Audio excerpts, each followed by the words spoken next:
Gracias por estar aquí con nosotros. Como pueden entender, no hablar español, hablar italiano. Per simplicidad me exprimerás en inglés. And espero que puedan entender el inglés. In any case, the slides will be in Spanish, translated by Spaniards, so they are correct. And you have also a document here in Spanish that summarizes my talk. And if you go on our website, there is a full speech in Spanish. So I hope everything will be clear. And then if you have any question, you can ask at the end. Hopefully you understand me, correct? Yeah. No, everybody says no. Okay, that's the problem. Okay. I have to start with this. And I want to thank Ricardo, of course, and my friend Horacio at Food and all the team for organizing this and putting together and filling the room. And I have to say, Spain is my favorite country because you have the best olive oil, you have the best ham, you have the best cheese, you have the best meat, the best football players, the best football teams, but after Italy. I use the same joke when I go to France. In France, I say, you have the best, the best, the best. And I say, after everybody else. and then they get offended. Okay, but it's France. Hopefully nobody's from France here. It's incredible when we travel around Europe, and every time we organize an event and we talk about etiquetas, it's full of people. And so I'm thinking, now we are, inventing artificial intelligence, people are flying to Mars, to the moon, and people are doing incredible surgery, but still there are people that are interested in piece of papers, okay, that you put on a product, and it's very incredible. So I wonder, how is it possible that we are developing artificial intelligence and then we are so much interested in small piece of paper on a food product? And the reason is because behind this etiquetas, behind the labels and the claims, you have principles and you have a different way of looking at the world, so a different perspective to the world. And incredibly, in Europe and elsewhere around the world, in many regions around the world, claims and labels are used as tools for public policy. So public policy when it comes to health. So the idea is by using some labels and claims, we can improve, or we could improve, or we think we can improve the health of people. So this is an interesting perspective, and Europe has already a regulation around this. And now the idea is how to make this regulation better and how to improve it. Particularly inside or in the context of the Green Deal is to use labels to make our diets more balanced, more sustainable, and healthier. This is at least what the European Commission stated 4 years ago within the Green Deal, and particularly in the Farm to Fork, and in the idea of reforming the regulation on front-to-pack labels. And what is the problem that we have? The problem is a serious problem. So where this is coming from, it's very serious. And here I have some numbers. I'm not reading all of them, but the numbers are that there are over 2 billion people that are overweight. And there are almost 650 million people that are obese. And it's more worrying because it's in children as well. And if we look at the data in Europe, everywhere in the world, I know Spain has a better position, but if we look at Italy, obese kids are growing and growing. So there is an issue with obesity, there is an issue with gaining fat, and there is an issue on the related diseases to obesity and what we call bad nutrition. And obesity has certain problems or certain consequences, and the consequences are on the person, so on the psychology of people, and they are also on the economy. So when you have a society that is gaining weight, there are proofs that there might be slowing down in productivity or negative impacts on label. And there are some studies that are demonstrating that for the first time in the next 10 years, the life expectancy of population might decrease for the first time, might go down because of bad nutrition. And this is not just in developing countries, this is in rich countries like Spain or Italy. In other words, we have a lot of food, but we are eating this food in a very bad way or poor way. Now, we will see later on whether this is true or not. So the European Union thought that it's time to reduce or contribute to the reduction of obesity and bad nutrition and related disease by using some tools. And among these tools, here I have created a collection. We have some front-of-pack labels, or what you call the etiquetado frontal. And here you have some example. Some are numeric, some are more simple. You certainly recognize the Swedish keyhole that is just used to say this is a healthy product, or you recognize some other system like the Nutri-Score, the traffic light, or the black dots that are used controversially, for instance, in a Spanish speaking country like Chile, where they are using the black dots when a product contains salt or saturated fats or sugar. In Europe, the discussion has been for the past few years on the introduction of simplified schemes and evaluative schemes like the Nutri-Score, or alternatively, this is one of the last version, or at least the last rumors that the European Commission was leaking and releasing, is using the star rating system that Australia has adopted a few years ago. So you are familiar, I'm sure, with a system like the traffic light system or the Nutri-Score, where what is measured through an algorithm is the quantity of certain ingredients in a product. So some ingredients are considered to be positive ingredients, some ingredients are considered to be negative. For instance, saturated fat, sugar, and salt are considered to be negative. Other vitamin, proteins, and other nutrients are considered to be positive. And by mixing them and calculating the mix that you create, you have a system, rating system with colors. So red is bad, green is good. With the Australian system, is somehow similar, where you have points and stars instead of colors. There are some mixed version of the two, but we are not going into details, but if you want, you can, of course, discuss later on.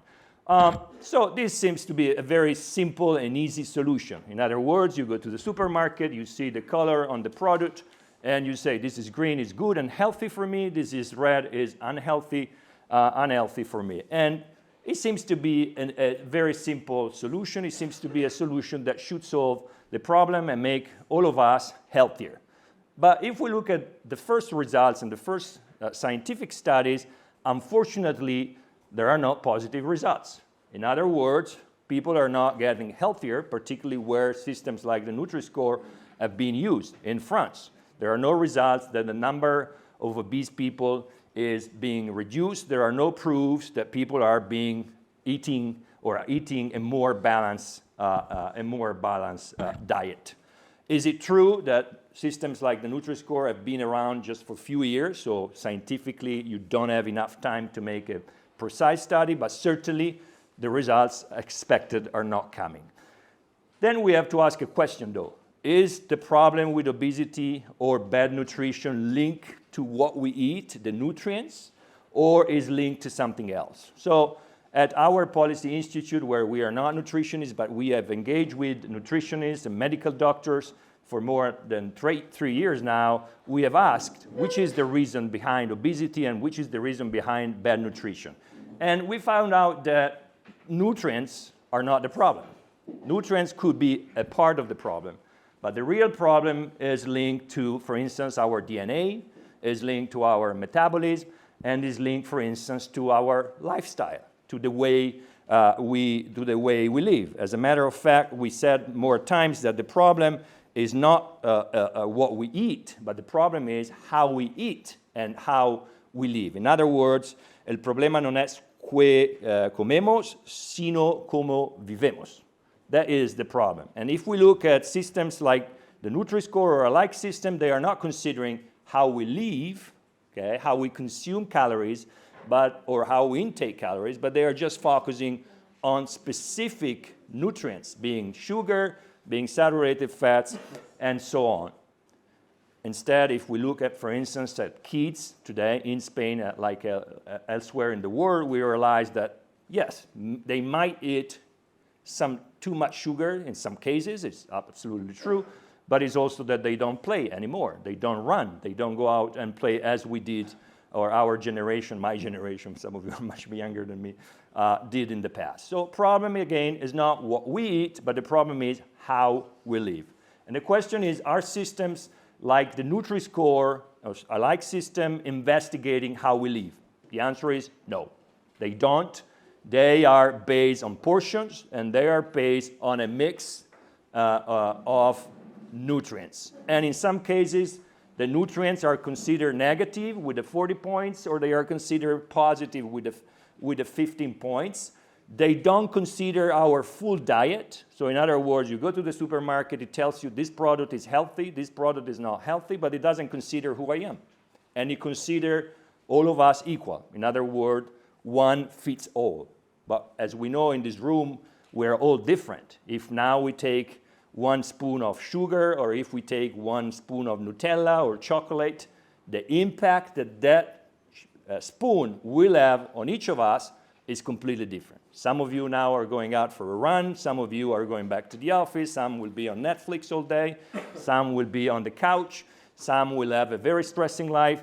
So the impact of that spoon of sugar on each of us is completely different. And unfortunately, these systems are not considering this lifestyle and these differences that each of us have. So there is a problem with the algorithm, of course, but there is also a problem with the thinking behind these algorithms. And again, we can go into more details on this.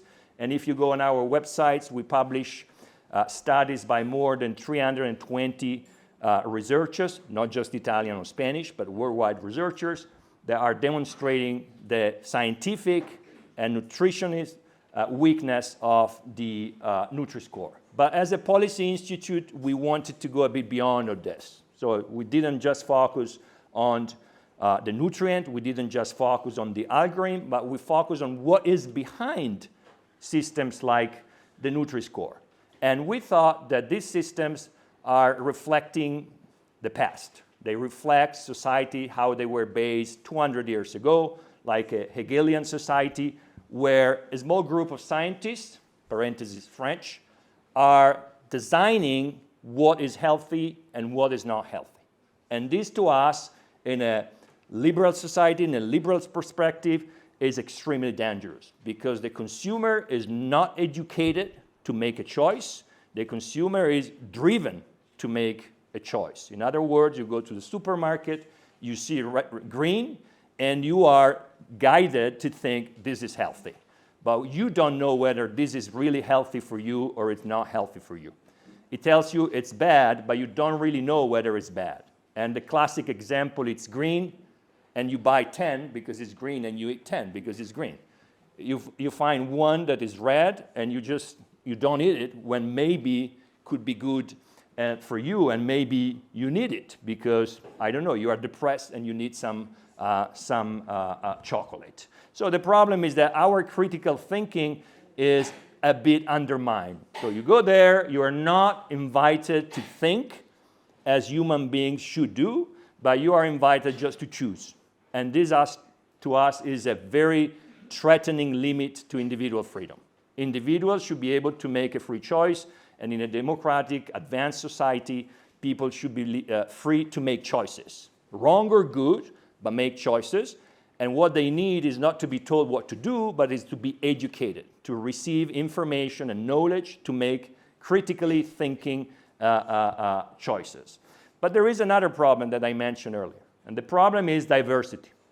All of us in these rooms are different, so what we eat, how we live has a different impact on us. So our weight, our nutrition depends not on what we eat, as I said, but how we behave. And these systems, like the Chilean star system, the Australian system, the Nutri-Score, the traffic light, are ignoring this. They consider all of us equal.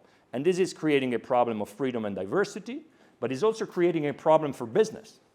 Because if you are a business representing a local diet, a local culture, local food, and maybe your food happens to be red, fat, salty, sugar, you will be forced in a way to reformulate your recipe to make your product look green, look healthy. Not being better, looking healthy according to what a small group of scientists somewhere, maybe in Paris, is deciding for us. And we think that this is a threat to local diets, not just the Mediterranean diets. It's not just the problem of the Mediterranean diet. It's a problem with all diets around the world. It's a problem with all cultures around the world. Nutri-Score or a like system are penalizing diets in Italy, in Spain, in Greece, Mediterranean, but also in Poland, also in Sweden, also in Russia, in Ukraine, anywhere. Because companies will be told, if you are not green, people will not eat you. People are forced to eat green. And if you are a small company in the middle of Spain, you have to say, should I be red or should I be green? And if you are a small company, you can't choose. Sometimes if you do ham, olive oil, you cannot say, okay, I'm getting green. You simply cannot reformulate your product. If you are a big company, of course, a multinational, maybe a French one or a Swiss one, you can change your recipe. Or you can get to the shelf with two recipes, a green one and a red one. But if you are a small company, you cannot make that. I call this, in a provocative way, the iPhoneization of food, okay? Creating one food that fits all the world in an economy of scale. And this is very legitimate. Companies should look for economy of scale. It's fine. It's their business. Like Nike or iPhone, Apple, they need to make universal products because it's an economy of scale or an occasion economy. But when it's about food, do we want a universal food? And do we want just to have one food that fits all, one taste? Personally, I think, well, if people want it, yes, but it should not be forced. It should not be imposed by legislation. The iPhone is successful because it has gained the market value and share, because people like it. But food is trying to become universal by using labeling schemes, by saying, I'm healthy, everybody should eat me. And this is a dangerous trend that we see worldwide that is pushed by big philanthropy in Norway, in Sweden, in the United States, who are pushing for the universal diet, a diet that fits all, a universal diet that should be sustainable and should be healthy. Well, if it's a great dream, on the other side, I think it's very dangerous for where we come from, for our diversity, and for our culture and diets. And I was told in Italy, don't do it because it might be offensive, but I said, well, we need to provoke a bit. And I said, if systems like the Nutri-Score work well, that is not the case, and if the concept behind works well, then we should apply the Nutri-Score to everything that causes real obesity. And we should apply it to our life objects. Because if we get fat, it's because we use the phone all the day. If my son is not playing football, it's because he's on the couch with a PlayStation. Or if we are, not moving, it's because we are on Netflix all day. So we should put a life score, as I call it, on every object of our life. And we'll see that the bicycle, it's definitely green. The electric bike might be orange. And even the toilets. If you sit, obviously you're consuming less calories. If you stand, you're consuming more calories because you're doing your squat, okay? Obviously, this is a provocation. But it shows you how this system, with all the respect, risks to become ridiculous. Because if you apply it to food, then you have to apply it to everything. Now we are not consuming calories. You're sitting here, you should go out and run a bit if you want to be healthier, okay? So what is the solution? Because then people say, okay, what is the solution? Well, the solution is not really provocative. Some members of parliament in Brussels told me, this is the future, we need to think about the present. No, this is the present, not the future. It's not a remote future, it's a present. Artificial intelligence is here, Internet of Things is here, the watches you have on your arm are here, and these watches, guys, are not meant to watch the time, and they are not meant to receive emails. They are meant to tell you in real time how you feel. The nutrients, the diabetes, any particular issue you might have. And this is going to be shared all over. You go to the restroom, you saw this in Las Vegas, you go and you make your pee, and there is a Internet of Things device that measures your urine, and it tells you in real time what's going on with you, okay? Your watch can tell you now about diabetes in real time. You don't have to go to the doctor. It tells you in real time, and it's connected to your phone. So if we look today at medical research, you know exactly that there are advanced research, particularly in Israel, on DNA. So based on your DNA, you more or less know what you can eat more or what you should eat less. Again, it informs you. It doesn't tell you what to do. It informs you about who you are. And in real time, you know what you need. You need proteins or you need vitamins, and the watch and the phone will tell you. And again, guys, this is not the future. It's here now. What is a great opportunity or a challenge, is that if now you feel that you need proteins or your phone tells you you need proteins, it's also based on some variables. For instance, variables number one is you are going to the gym tonight and you should take proteins now. Or in the kitchen, you don't have proteins, or you have proteins in your refrigerator. So everything is connected with you, and you see the great opportunity or the great challenge. And at the same time, a supermarket outside here now knows that Horacio, for instance, needs some sugar, and right away, he delivers to Horacio a bar of chocolate or whatever. So this is an extraordinary opportunity. You don't even have to go to the supermarket. This is the big challenge. We told the European Commission, in 10 years, who will go to the supermarket? Not the new generations. They will buy everything online, or the AI, artificial intelligence, will buy things for us right away without us knowing it. So we get something on the table, say, why is here? You need it. So again, this is an opportunity, and in a way I like it, but at the same time it's a big challenge. Think about data, not data about, we watch porn or we watch TV. It's data about our DNA. It's data that can be used or misused, manipulated. It's about the algorithm that artificial intelligence uses. Who runs the algorithm? Governments, private companies, Amazon, who else is using it? So there is a problem of neutrality. Something is, you need sugar and you order what you want. Something is the algorithm chooses for you.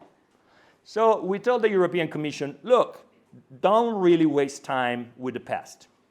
Nutri-Score, traffic light, even the Italian Nutri-Inform is the past.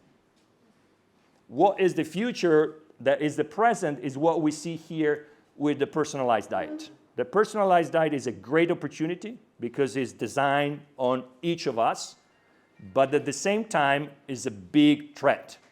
Data, neutrality of the algorithms. And we said to the European Commission, the risk is in 10 years, Europeans will have fancy pop art, Andy Warhol, colorful labels on the product, and we will enjoy them.